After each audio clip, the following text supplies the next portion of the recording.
Donc aujourd'hui, on va continuer le thème.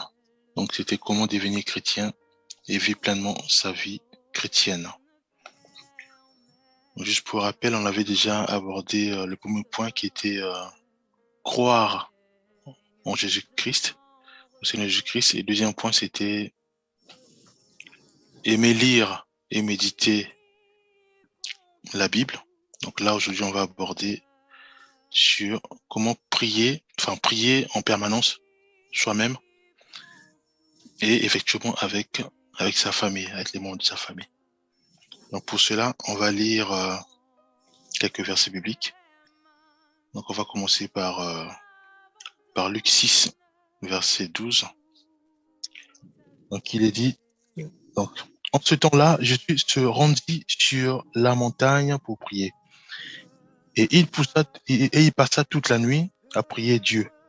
Donc nous allons lire en même temps aussi Marc 14, verset 37, que Jésus-Christ sanctifie sa parole. Et il vint vers les disciples qu'il trouva endormis. Et il dit à Pierre, Simon, tu dors, tu n'as pu veiller une heure. Nous allons enchaîner, nous allons lire aussi Jacques 5, verset 13 jusqu'à 18. Et Jésus-Christ sanctifie sa parole. Quelqu'un parmi vous est-il dans la souffrance? Qu'il prie. Quelqu'un est-il dans la joie? Qu'il chante des cantiques. Quelqu'un parmi vous est-il malade? Qu'il appelle les anciens de l'Église et que les anciens prient pour lui, en loignant d'huile au nom du Seigneur. 15. La prière de la foi sauvera le malade, et le Seigneur le relèvera, et s'il a commis des péchés, il lui sera pardonné. 16. Confessez donc vos péchés les uns aux autres, et priez les uns pour les autres, afin que vous soyez guéris. La prière fervente du juste a une grande efficacité. 17. Élie était un homme de la même nature que nous. Il pria avec instance pour qu'il ne plût point, et il ne tomba point de pluie sur la terre pendant 3 ans. Pendant 3 ans et 6 mois. Et je continue. 18. Puis il pria de nouveau, et le ciel donna de la pluie, et la terre produisit son fruit. Voilà. Donc, mes bien-aimés, ici, nous regardons l'efficacité de la prière, nous regardons euh, le but même de la prière. Nous voyons que un chrétien ou une chrétienne doit obligatoirement cultiver une vie de prière. Nous voyons aussi là où Jésus-Christ parlait à Pierre en disant que voilà, tu n'as pas pu veiller une heure. Donc c'est juste pour montrer l'urgence même d'une vie de prière pour un chrétien et pour une chrétienne. Donc mes bien-aimés, nous ne devons pas oublier que tout ce que nous avons lu, ça montre bien que la prière, c'est quelque chose où en fait, c'est l'acte que nous devons faire, nous, en tant que chrétiens, constamment. Pourquoi? Parce que nous avons, il y a beaucoup de gains. Donc, on peut que gagner. C'est pour cela qu'il est important pour un chrétien de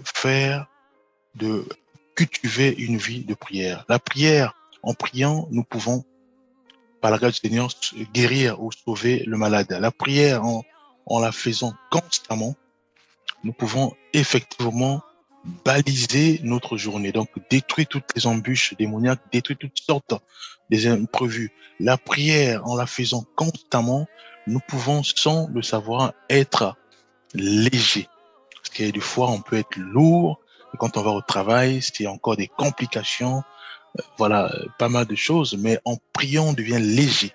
La prière peut empêcher n'importe quel genre d'attaque. Ça peut être au niveau même du travail, ça peut être même en faisant les courses. Donc, toutes sortes d'attaques, toutes sortes d'incompréhensions liées, bien sûr, aux œuvres démoniaques, euh, vis-à-vis, par exemple, au travail, les courses, même au niveau du couple. Hein.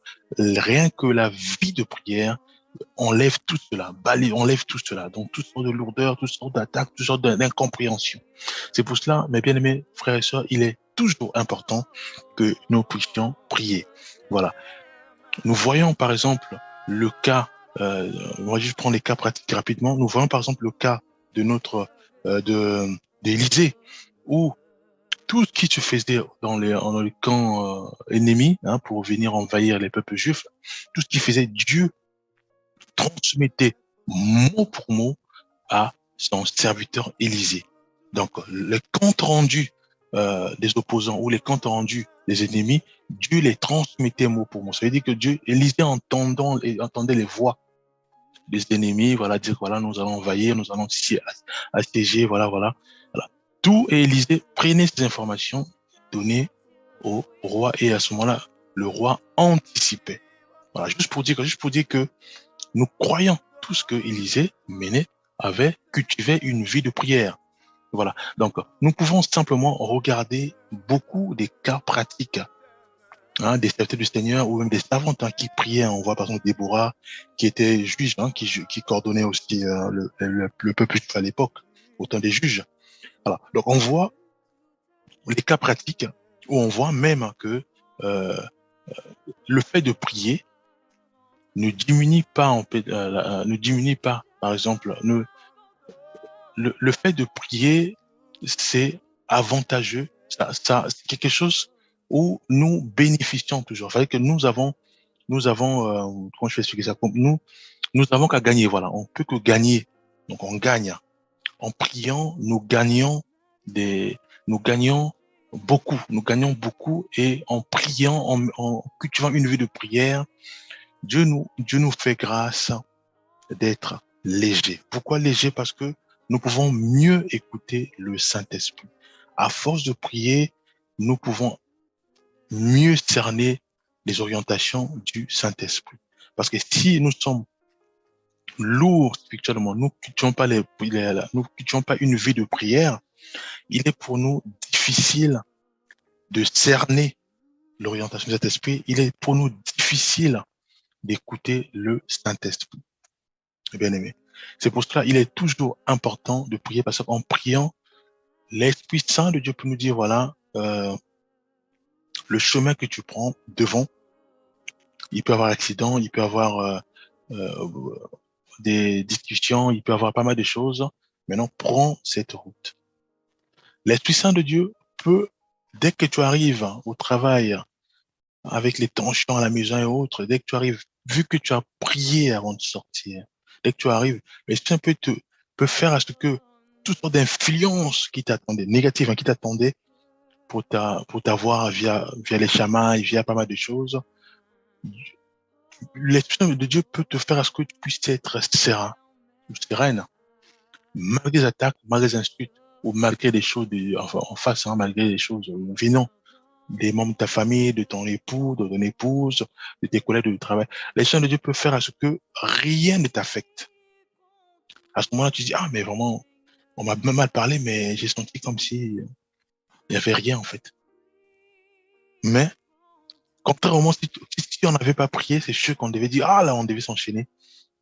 Voilà, la prière, c'est quelque chose, mais c'est l'acte qu'un chrétien, une chrétienne doit toujours faire. La prière nous maintient en vie. Alors, je m'explique. Pourquoi nous maintenons? Parce qu'en fait, à force de prier, mes bien-aimés, nous cultivons ce qu'on appelle une vie de prière euh, telle que décrite dans la Bible. Parce que si on ne prie pas, ça veut dire que spirituellement, nous sommes morts. Quand on ne prie pas, spirituellement, nous avons la lourdeur. Nous avons vu le cas de Jésus-Christ qui disait à Pierre, tu n'as pas pu veiller. Donc, puisqu'on ne prie pas, donc on fait que dormir, on fait que dormir. Et les projets ou les ruses des démons ou les ruses démoniaques ou les ruses même euh, lucifériens peuvent nous atteindre parce qu'on ne prie pas. Ça veut dire quoi? Ça veut dire qu'il y a des projets, parfois, on n'arrive pas à faire ou on n'arrive pas à aborder parce que tellement qu'on est on prie pas, donc on a une lourdeur spirituelle. Donc, il y a des projets qu'on fait, on sent quoi que ça avance pas. Pourquoi? Parce que, effectivement, on prie pas. Parce que si on prie, on fait ce qu'on appelle les prières ciblées. On dit, voilà, Seigneur, j'ai ce petit projet, mais j'ai du mal à avancer. C'est quel projet? Tu dis, voilà, j'arrive pas à sortir de chez moi pour aller déposer, par exemple, les CV, tout simplement. Donc, je suis chômeur, je cherche à trouver un travail, mais j'ai du mal à mettre en place un CV. C'est-à-dire que à prendre un ordinateur ou bien aller dans les cybercafés pour ceux qui n'ont pas d'ordinateur et à mettre en place un CV. Rien que ça, j'ai du mal. Ou même aller, j'ai un CV, j'ai du mal à écrire une lettre de motivation. Voilà. Donc il y a des cas comme ça. Ou même j'ai un CV, j'ai une lettre de motivation, mais j'ai du mal à sortir de chez moi pour aller voir les entreprises et déposer les CV. Voilà. Donc c'est rien que ça. Donc, on sent qu'il y a la lourdeur, on sent qu'on a du mal. Ça, c'est, mais bien, mes frères et sœurs, ça veut tout simplement dire que on a du mal à cultiver une vie de prière. On a du mal à développer une vie de prière parce un frère, une sœur qui prie constamment ne peut pas euh, voir en lui des blocages ou des limitations. Voilà, ce qu'on appelle les limitations. On est limité à faire quelque chose et on s'arrête là. On met en place des projets au niveau des papiers, c'est-à-dire qu'on écrit des projets, on écrit, on finit, on est d'accord. Après, on fait un autre projet, on écrit, voilà, et on fait qu'entasser ou empiler des projets, mais sans avancer. C'est aussi des preuves qu'un frère, une sœur ne prie pas pour ces projets ou ne prie pas constamment. Parce que si on prie constamment, on peut dire, voilà, avant d'écrire un projet, je prie.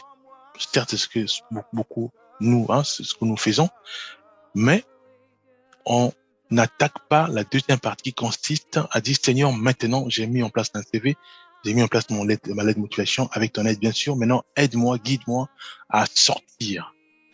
Et une fois on sort, ça veut dire on détruit cette barrière de limitation qui nous empêchait de sortir. Et une fois sorti, on dépose des CV. Maintenant, après, il y a ce qu'on appelle le suivi de ces CV. Donc, ça veut dire qu'il faut repartir, faire des suivis ou appeler. Ça aussi, c'est ce qu'on appelle l'imitation. Donc, il y a des paliers. C'est pour ça que nous devons toujours prier.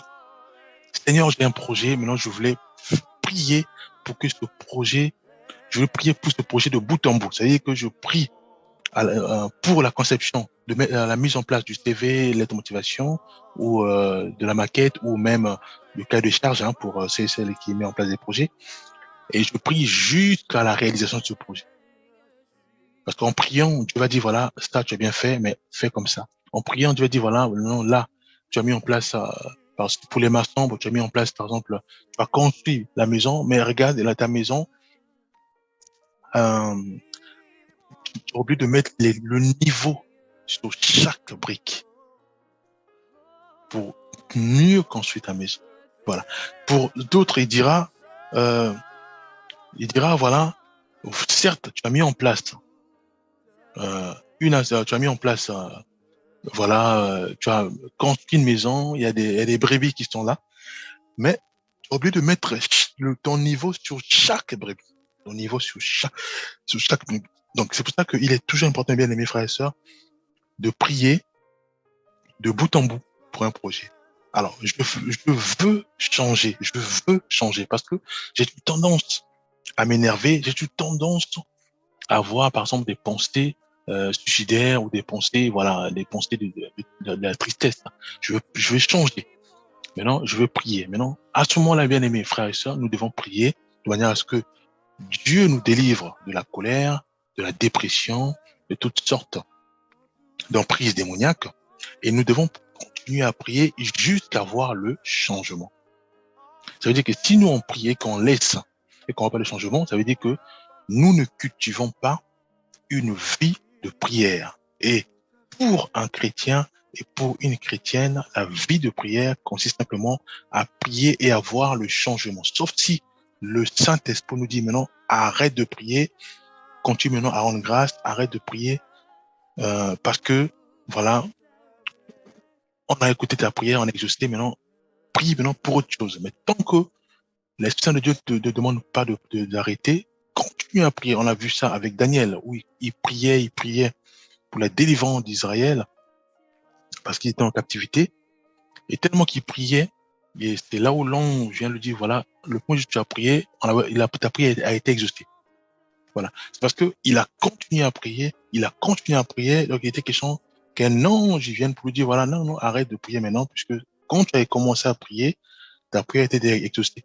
Donc, tant que on voit pas le changement de notre vie, nous devons continuer à prier. C'est pour la fois que Jésus-Christ priait toute la nuit. Jésus-Christ priait le matin, il priait à midi, il priait le soir. Pourquoi? Parce qu'il a compris, il avait compris, c'est notre maître, c'est notre modèle. Il a compris que la prière, c'est, comment je peux dire ça? La prière, c'est notre Dieu, en fait. Hein, si je veux essayer de prendre ça, prendre quelques exemples comme ça. Après, c'est pas vraiment le bon, c'est comme notre, c'est-à-dire que pour une personne qui veut sortir de sa maison, le frère ou la sœur a besoin de ses yeux pour voir, ou ses mains pour toucher, hein. Voilà. Donc, la prière, c'est les yeux d'un chrétien, mes bien-aimés. La prière, c'est les yeux d'un chrétien. C'est pour ça que il est absolument obligatoire, mes bien-aimés, que nous puissions prier, même pour des choses qui sont insignifiantes pour nous. Par exemple, on veut simplement aller préparer à manger. C'est quelque chose qu'on le fait constamment. Mais il est quand même important de prier pour ça. Il est quand même important, bien aimé, que nous puissions prier, parce que euh, on peut me faire on peut me faire ce qu'on appelle on peut me faire des cas pratiques où on peut dire voilà, bon, écoutez, je vais essayer comme de prier et voir ce qui va se passer par la suite. Ça veut dire quoi? Ça veut dire que le matin, on dit bon, d'accord, je vais comme essayer de prier. Je sais qu'aujourd'hui, on va me convoquer parce que j'avais mal agi. Je vais comme prier et je vois ce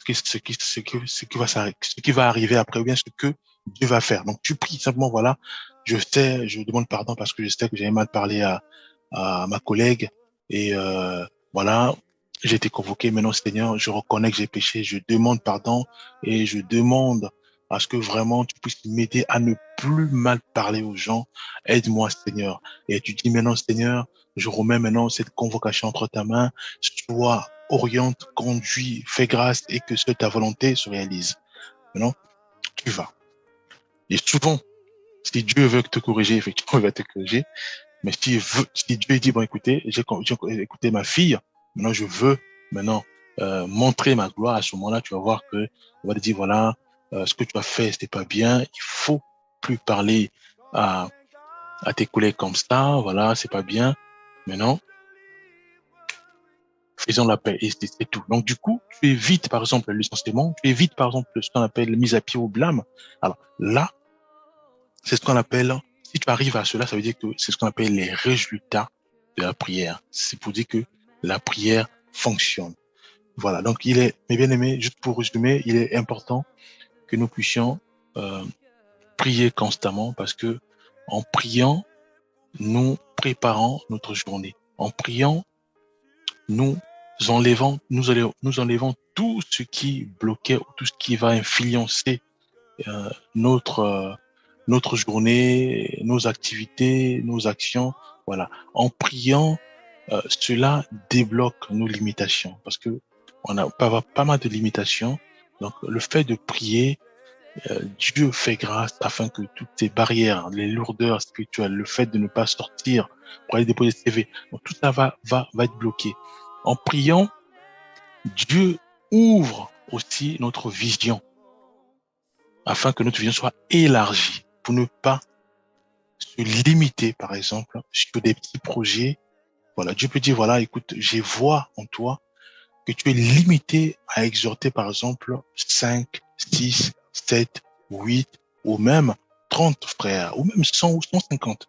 C'est les églises comme ça, ou les églises où ils, ils ont que 200, 300 brebis, et après c'est tout. Pourquoi? Parce que bon, voilà, la salle, elle est remplie, ou l'église est remplie. Voilà, donc c'est ce qu'on appelle des blocages, des limitations. Donc Dieu, en priant, Dieu peut dire, écoutez, comme il a montré à Abraham, hein, voilà, regarde le ciel, là, regarde les étoiles, compte, si tu arrives à compter. Voilà. Donc c'est pour dire que Dieu est infini, mes bien-aimés. Donc Dieu peut dire, écoute, c'est vrai, l'église, hein, la maison que tu m'as construite, elle est petite, mais moi j'ai beaucoup de brebis. Voilà. Donc là, Tu as montré ton zèle puisque tu as rempli ta petite maison. Maintenant, tu dois la détruire pour construire une autre. Parce qu'en fait, j'ai plein de brebis. Donc, c'est ce qu'on appelle l'imitation. Donc, Dieu peut nous aider. À force de prier, l'Esprit Saint de Dieu va se manifester en nous et l'Esprit Saint de Dieu va nous montrer notre état de limitation par rapport à là où nous sommes. On dit, voilà, tu as fait le CV, c'est bon. Tu as fait la lettre de motivation, c'est bon. Tu as empilé beaucoup d'épreuves, c'est bon. Maintenant, tu dois commencer maintenant à prier sur chaque projet et à te mettre en mouvement, à sortir. Tu as prié, c'était bien. Tu as demandé, c'était bien. Maintenant, tu dois commencer maintenant à demander. Tu as demandé, maintenant, tu dois commencer à frapper. Frapper, n'est-ce que tu sors. Tu toques, tu vois, tu rentres dans les entreprises, tu dépends des flyers pour un frère ou une sœur qui a une entreprise, tu déposes des flyers, tu déposes ceci, voilà, j'ai une entreprise qui travaille sur les bâtiments, j'ai une entreprise sur l'informatique, j'ai une entreprise sur la conception ou le designer, voilà, j'ai pas mal de choses. C'est ça frapper. Donc on rentre, même si on me reçoit mal, non, mais on continue, mes bien-aimés. C'est ça. À force de prier, Dieu va nous dire que maintenant, tu es prêt à m'écouter, tu es prêt à entendre l'Esprit Saint de Dieu, tu es prêt maintenant à suivre ses orientations. À force de prier, un chrétien ou une chrétienne est protégé davantage par le Saint-Esprit, par sa façon de nous orienter, par sa façon de nous conduire. Et des fois, on peut arriver et quand on veut parler, tellement qu'on a prié, les saints va dire, écoute, ne parle pas, reste tranquille. Parce que on a prié. Mais si on prie pas constamment, cette lourdeur qu'on a vue chez Pierre, quand Jésus-Christ est revenu en disant à Pierre que tu n'as pas prié pendant 1 heure, cette lourdeur aussi va affecter notre physique. Donc, ça veut dire que cette lourdeur spirituelle va affecter aussi notre physique de manière à ce que ça va être compliqué pour nous de détruire les limitations. On va dire, écoutez, bon, l'église, elle est pleine, et des fois, les gens arrivent, les gens n'arrivent pas.